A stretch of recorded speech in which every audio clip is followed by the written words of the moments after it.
국어의 역사에 대해서 살펴보겠습니다. 먼저 국어의 역사를 어떻게 구분할 것인가? 자, 숙장을 넘겼더니 거기 시대 구분 이렇게 돼 있네요. 국어의 역사는 고대, 중세, 근대, 현대 국어고요. 우리가 중점적으로 봐야 할 것은 바로 이 중세 국어 되겠습니다. 자, 그러면 중세의 시작은 이 나라의 건국부터인데요. 어디일까요? 고려의 건국은 몇 세기일까? 918년. 맞아. 이런 맞아요. 918년이에요. 그래서 우리 시대 구분은 무조건 올림을 하기 때문에 900 어쩌군 연도는 전부 10세기에 들어갑니다. 자, 그래서 중세 국어는요. 고려의 건국부터 즉 918년 10세기. 10세기로부터요. 이러고 인지. 자, 그다음 여러분 중세와 근대를 나누는 기준은 이 전쟁 때문인데요. 무엇일까요? 임진왜란. 그러니까 고려의 건국부터 조선 전기까지 임진왜란 이전까지의 국어를 중세국어라고 하는 거예요. 고려시대와 조선시대가 포함이 되네요. 얘를 세기로 말하자면 우리 10세기로부터 여러분 임진왜란 몇 년이에요? 1592. 아, 1592니까 몇 세기야? 16세기. 16세기 말까지의 국어다라는 걸 알 수가 있네요. 그래서요, 우리 중세의 시작은 이런 10세기다라는 거죠. 여러분을 열받게 하고 어렵게 하는 이런 10세기가 중세의 시작이에요. 됐죠? 자, 그러면 자연스럽게 얘가 해결이 되면 나머지 다 해결이 돼요. 그럼 고대 국어는요, 그냥 아주 옛날부터. 10세기 전. 그냥, 맞아. 10세기 이전이니까 9세기 말까지의 국어. 그러면 고려 건국 이전의 국어니까요. 고려 건국 이전엔 어떤 나라였죠? 신라. 맞아요. 통일신라 말까지의 국어. 남북국시대. 이렇게. 그래서 신라시대까지 국어를 우리가 고대국어라고 해요. 신라는 고대예요, 여러분. 자, 그 다음에 고려부터는 중세국어고요. 굳이 말하자면 여기는 이제 9세기 말까지의 국어를 의미하고요. 만약에 이거를 상고시대부터라고 해도 좋고요. 상고는 그냥 아주 옛날이죠. 아니면 우리 기록을 살펴볼 수 있는 삼국시대부터라고 해도 틀린 말은 아니에요, 여러분. 그때부터 이제 기록을 살펴볼 수 있으니까. 자, 그 다음에 근대국어는 당연히 임진왜란 이후의 국어로부터. 자, 여러분, 우리 근대와 현대를 나누는 기준이 되는 것이 무엇이죠? 그렇지, 가보개혁 이전까지의 국어. 가보개혁 이후, 가보개혁 이전까지의 국어. 가보개혁 이후를 개화기라고 하잖아요, 여러분. 그죠? 그래서 개화기부터 지금까지의 국어를 현대국어라고 하는 건데요. 자, 임진왜란 이후니까 17세기의 국어. 가보개혁은 몇 년입니까? 1894. 그래서 얘는 19세기 말까지의 국어 이렇게 되는 겁니다. 그러면 개화기 즉 20세기 이후의 국어를 현대국어라고 한다 이렇게 되겠네요. 여러분 아까 중세 시작 몇 세기? 10세기. 이런 10세기 했잖아요. 그리고 임진왜란 16세기 말 이거는 너무 잘 알고 있지 않니? 이거 16세기 말 임진왜란 이건 알잖아요. 그래서 요것을 중세국어라고 한다. 그리고 17, 18, 19 이건 근대, 20세기 이후가 현대 이렇게 외우면 금방 외워지겠죠, 여러분? 자, 그러면 우리 중세국어를 중점적으로 다시 한번 살펴보도록 하겠습니다. 자, 여러분 있잖아요. 국어의 역사에 있어서 가장 큰 사건은요. 한글의 창제죠. 자, 한글은 언제 창제가 되었을까요? 1443년. 한글의 창제 15세기예요. 1443년 음력으로 12월 겨울에 세종대왕님께서 만드셨습니다. 자, 한글 창제 당시 대신들의 반응은 어땠을까요? 반발. 통촉하여 주시옵소서 전하 난리가 났어요. 왜요? 중국의 4대 나라. 우리 조선의 근간은 성리학이고 성리학은 다 원문이 한자로 돼 있거든요. 그래서 거기서 인간의 본성을 설명하는데 한자를 사용해서 설명을 해요. 한자는 뜻글자잖아요. 그러니까 그 유교 윤리를 설명하는 데 되게 중요하단 말이야. 근데 그거를 한글은 소리 글자잖아요. 요런 천박한 글자로 어떻게 심오한 뜻을 담아내겠느냐. 이거 우리나라의 근간을 흔드는 거다. 이미 완벽하고도 훌륭한 한자가 있는데 왜 이런 천박한 글자를 사용해서 나라의 근간을 흔들려 하느냐라고 최만리 등등이 상소문을 펼쳤어요. 그래서 세종대왕은 우리 이 한글에 대한 신념이 굉장히 확고했기 때문에 뒤로 이를 갈았죠. 일단 공무원 합격 시험에 한글 과목을 추가했어요, 여러분. 그러면 무조건 시험 공부해야 되겠지. 자, 그런 식으로 해서요. 실험 기간을 3년 거친 다음에 한글의 반포가 언제일까요? 1446년 1446년 음력으로 9월 10일 이것을 양력으로 환산하니까 한글날인 10월 9일이 되었네요. 그래서 한글날은요 한글을 창제한 날이 아니라 한글을 반포한 날이에요. 9월 10일 네, 9월 10일 저기 음력으로. 음력 그걸 이제 양력으로 환산하니까 10월 9일이 된 거예요. 네, 음력 9월. 그래서 중요한 것은 한글을 반포한 날이 한글날이다라는 거죠. 창제한 날이 아니고요. 네, 자 여기 네, 그래서 어쨌든 간에 한글의 창제와 반포는 몇 세기야? 15세기 15세기예요. 그렇다면 이 중세 국어도 반으로 나눌 수 있겠네요. 중세 전기의 국어는 한글 창제 이전의 국어. 그러면 한글 창제 이후로부터 15, 16세기의 국어를 중세 후기 국어라고 하네. 자, 그러면 우리는 중세 전기 국어 배울 필요 있어요? 없어요. 그때는 한자를 많이 썼기 때문에 그건 한문 시간에 배우세요. 그러면 우리 국어 시간에는 한글의 양상을 공부할 거니까 중세 후기 국어, 즉 우리가 진짜로 공부해야 할 거는 중세의 후기 국어를 공부한다는 것이고요. 자, 몇 세기만 알면 돼? 15세기 15, 16세기만 알면 돼요, 여러분. 간단하지? 이거만 보면 돼. 그리고 이제 가끔 학교에 따라서 근대 국어가 드러나는 경우가 있거든요. 그런데 요거는 이제 이따가 뒤에 짧게 설명을 해보도록 하겠습니다. 근데 먼저 15, 16세기의 국어를 살펴볼 건데 여러분 15세기 국어의 모습을 우리가 직접 확인할 수 있을까요? 안 되지. 타임머신 뭐 개발할 수도 없고 우리가 그때 가서 어떻게 확인해? 어떻게 읽었는지 알 수가 없단 말이죠. 그래서요. 중세 국어의 모든 기준은 현대예요. 현대와 어떤 점이 같고 다른지. 즉 우리 지금 현대의 국어의 모습과 무엇이 다른지. 그러니까 기준은 항상 현대 국어에 있는 거예요. 자, 그다음에 여러분 한글 맞춤법 통일안은 1930년대에 와서 다 만들어졌어요. 그러니까 정확한 표준어 규정 같은 것들이 문서로 만들어진 거는 19세기 이후의 일이에요. 그러면 얘들아 한글 창제 당시에는요. 소리글자 즉 발음 기호로 한글을 만드신 거거든요. 발음 기호. 근데 거기에 어떤 문법적 규칙을 담아낼 수가 없었어요. 그때 들리는 대로 쓴 거야, 얘들아. 발음 기호니까. 그래서 여러분 우리 중세국어 자료에 그 자료마다 좀 차이를 보이는 것들이 있어요. 왜냐하면 처음 만들어졌으니까 혼란스러울 거 아니야. 문법이 뭐 정해진 어떻게 규칙, 약속을 정해놓은 게 아니잖아요. 들리는 대로 막 썼을 거 아니에요. 그래서 어떤 약속을 하고 정한 것이 아니기 때문에 그 같은 시대지만 자료마다 차이가 있을 수 있어요. 자, 그러면 15세기에서 우리가 꼭 반드시 살펴봐야 할 자료는 두 개 있어요. 뭐게요? 세종어제 훈민정 세종어제 훈민정음과 용비어청 용비어천가. 그렇게 두 자료는 둘 다 15세기 자료인데요. 같은 시대의 자료임에도 불구하고 차이가 있어. 그거 살펴봐야 되겠죠. 네. 현대 국어를 기준으로 무엇이 갖고 다른가. 그리고 16세기에는 지금 교과서에는 소학원의 자료가 소개되어 있거든요. 그래서 얘는 그냥 살짝만 보시면 돼요. 그래서 15세기와 16세기는 무슨 차이가 있는가 이렇게. 그래서 자료를 중심으로 현대 국어와의 공통점, 차이점을 공부해 보면 되겠습니다. 자, 그 다음 우리 첫 번째 거기 국어와 역사의 시대 구분 여기 말고요. 그 밑에 언어의 땡땡땡. 자, 지금 우리 국어의 역사를 공부할 때 중요한 언어의 특징이 있습니다. 언어는 중세와 현대의 쓰임도 다르고 모양도 다르고 뭔가 변하네요. 그래서 언어는 시간의 흐름에 따라 고정되는 것이 아니라 변화한다. 그거의 언어의 특징 중에 뭐가 될까요? 언어의 맞아요. 역사성. 시간의 흐름에 따라 변화할 수 있구나라는 건데요. 이 언어의 역사성을 기준으로 공부를 해보도록 하겠습니다. 두 번째 괄호는 역사성 들어가면 되는 거예요. 첫 번째 괄호가 있어요. 첫 번째 괄호에서요. 그 다음에 한글의 제자 완리. 두 번째 결에서요. 아, 예민한 새끼 저거. 한글의 제자 원리를 보도록 안 하겠습니다. 채웠으면 좋겠는데. 자, 그래서 한글을 제자 어떻게 만들었느냐 그것을 한번 보려고 합니다. 한글의 제자 원리예요. 자, 우리 당연히 초성자, 중성자, 종성자가 합쳐져서 하나의 음절을 이루죠. 그 정도는 알잖아요. 그죠?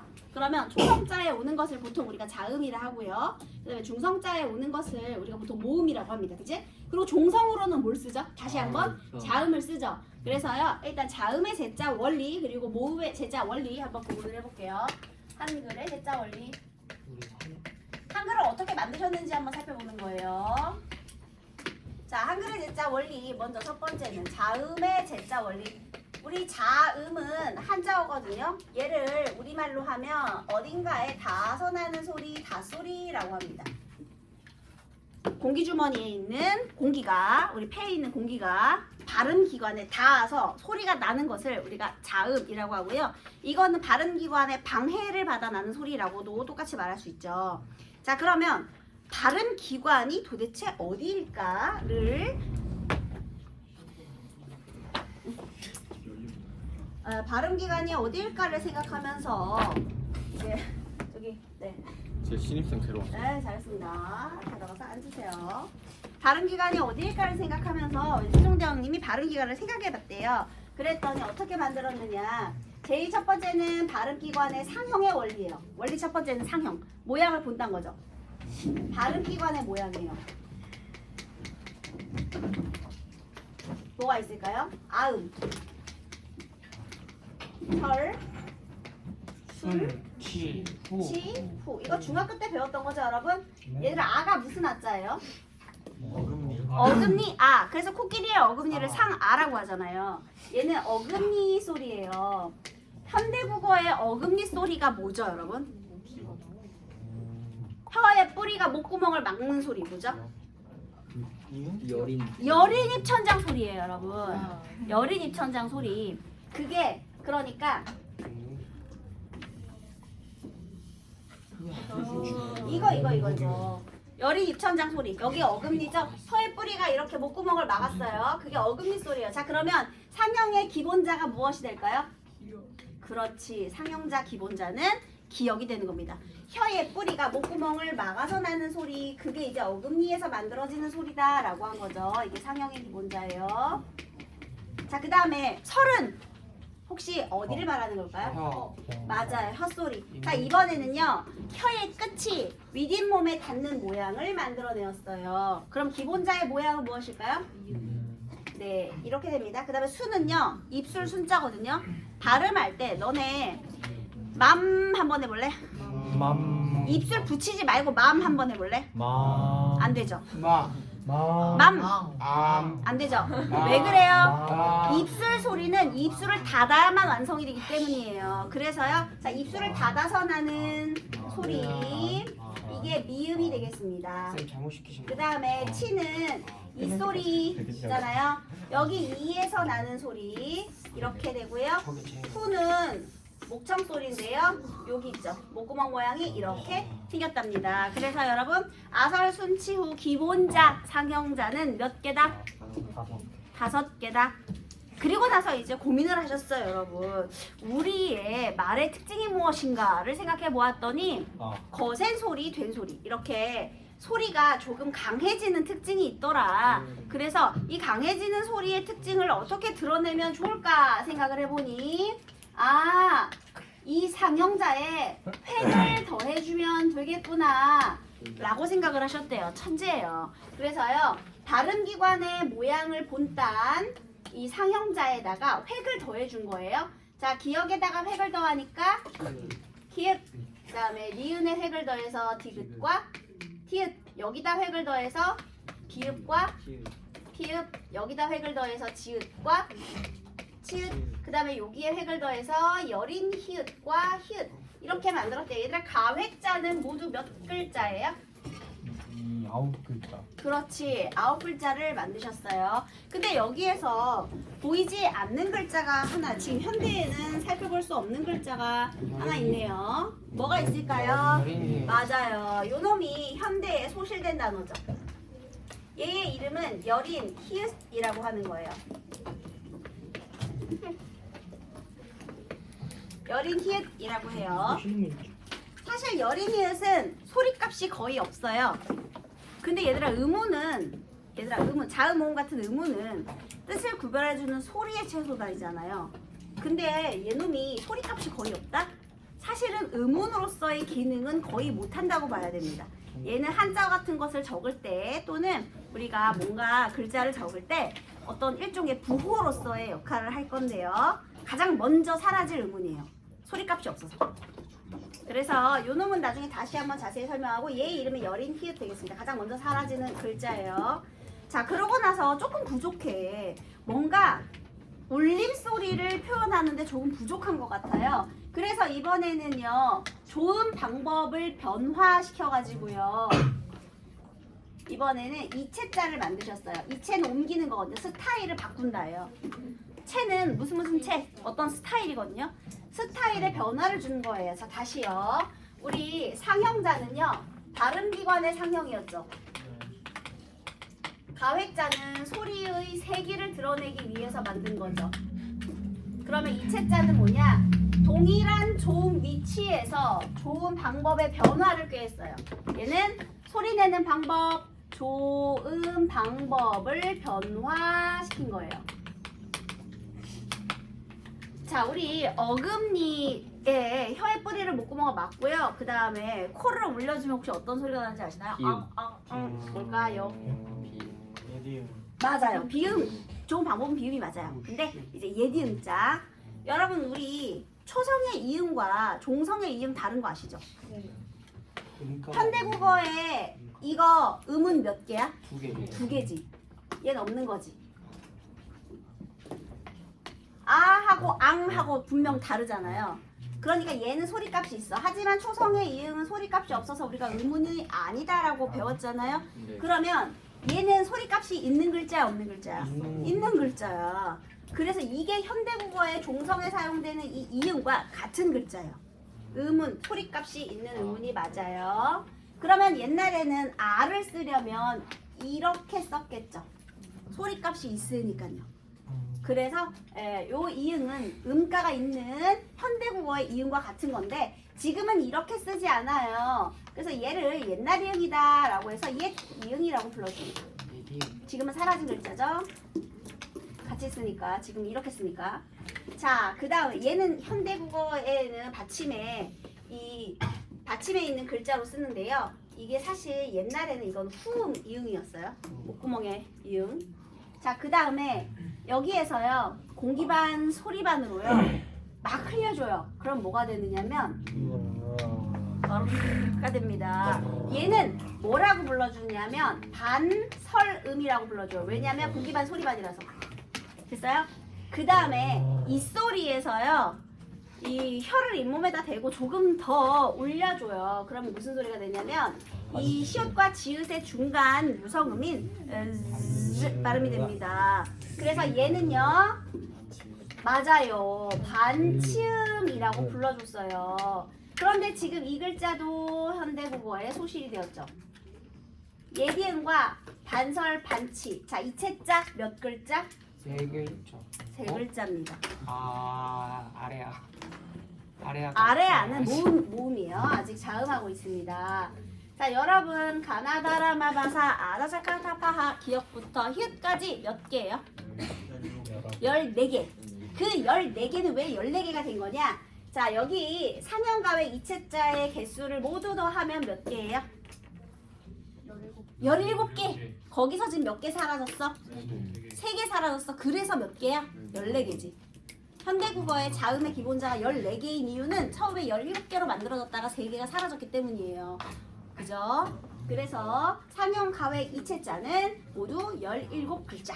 얘는 기본자 말하는 거야. 한글의 기본자. 모양의 기본자를 말하는 것이고요. 이 중에서 여린 히읗과 예디음 반치음은 사라졌더라 되겠습니다.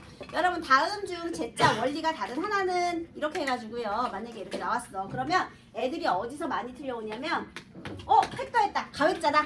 그러면 틀린 거예요. 왠지 느낌적으로. 얘도 왠지 가획 같은데? 그러면 얘 가획인가? 왠지 획을 더한 건데?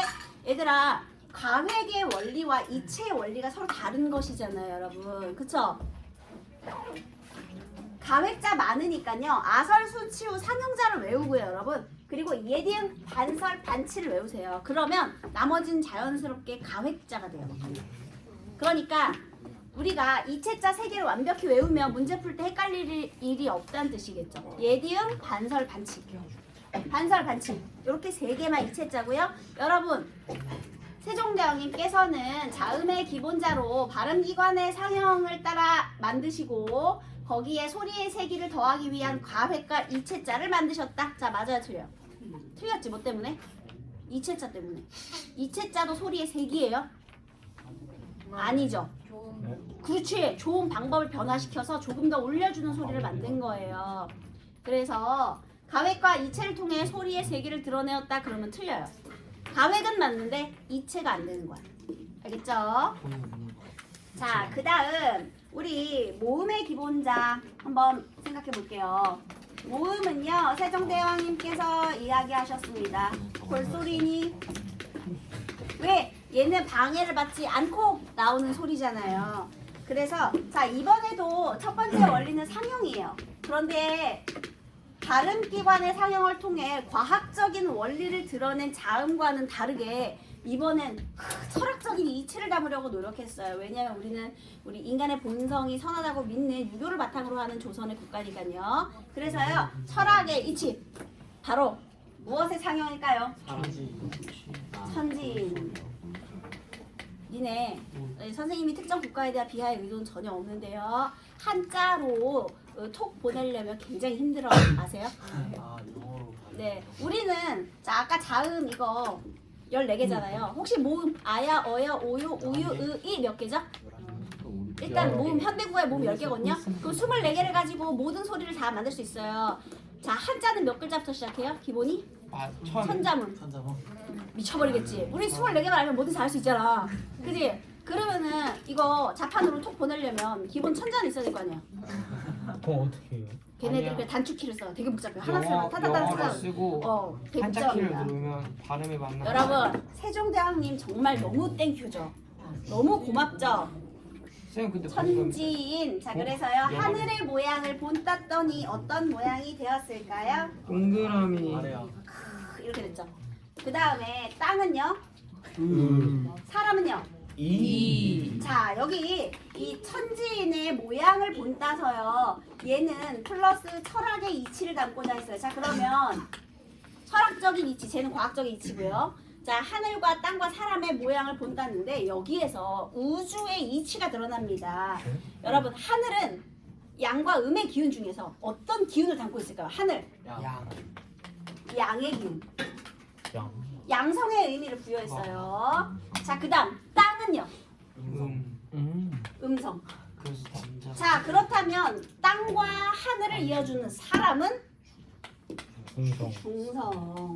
너무 훌륭하죠. 그래서 이렇게 이 세 가지의 철학적인 이치를 담아냈고요. 자, 상형자를 만든 다음에는요, 두 번째 원리 합성의 원리를 이용했어요. 혹시 서술형 들어가시는 분? 서술형? 이번에 글씨 의고 서술형 들어가죠? 의고 항상 기말에 서술형 넣거든요. 근데 제자 원리 설명하시오가 많이 나와요, 여러분. 그냥 제자 원리 서술하시오. 진짜 서술하는 문제를 내. 그래가지고 몇 년 전에는 자음의 제자 원리 서술하는 문제 냈고요.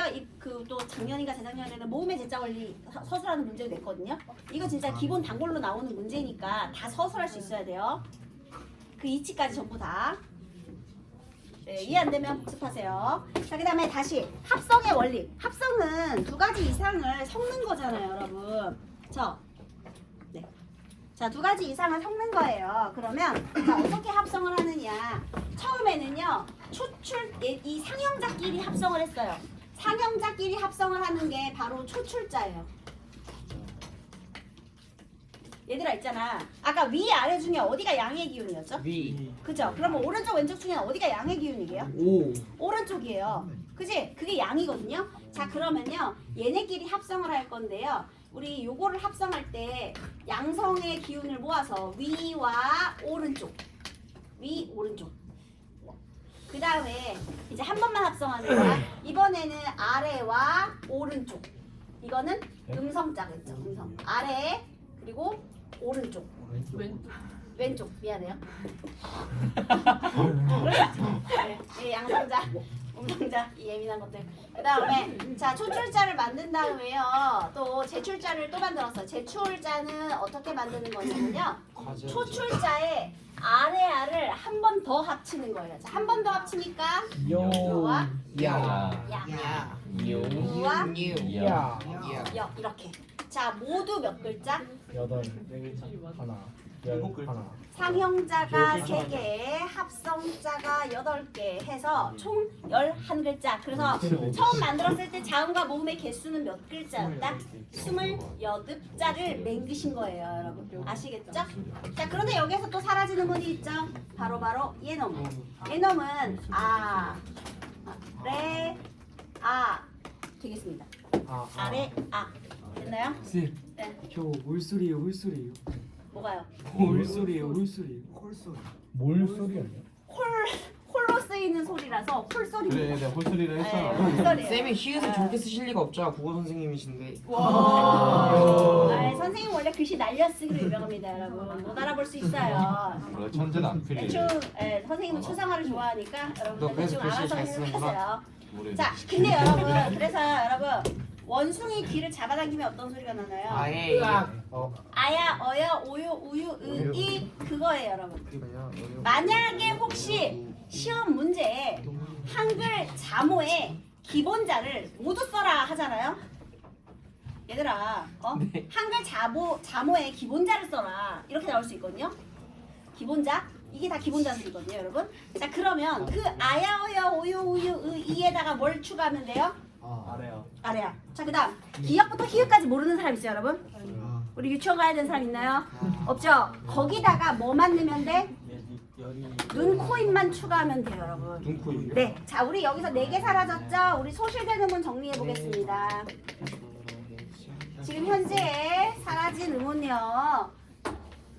눈, 코, 입, 점으로 외우시면 되겠습니다. 태양이다 태양. 원숭이? 이게 눈이고요. 아, 떡밥 이게 해주네. 코고요.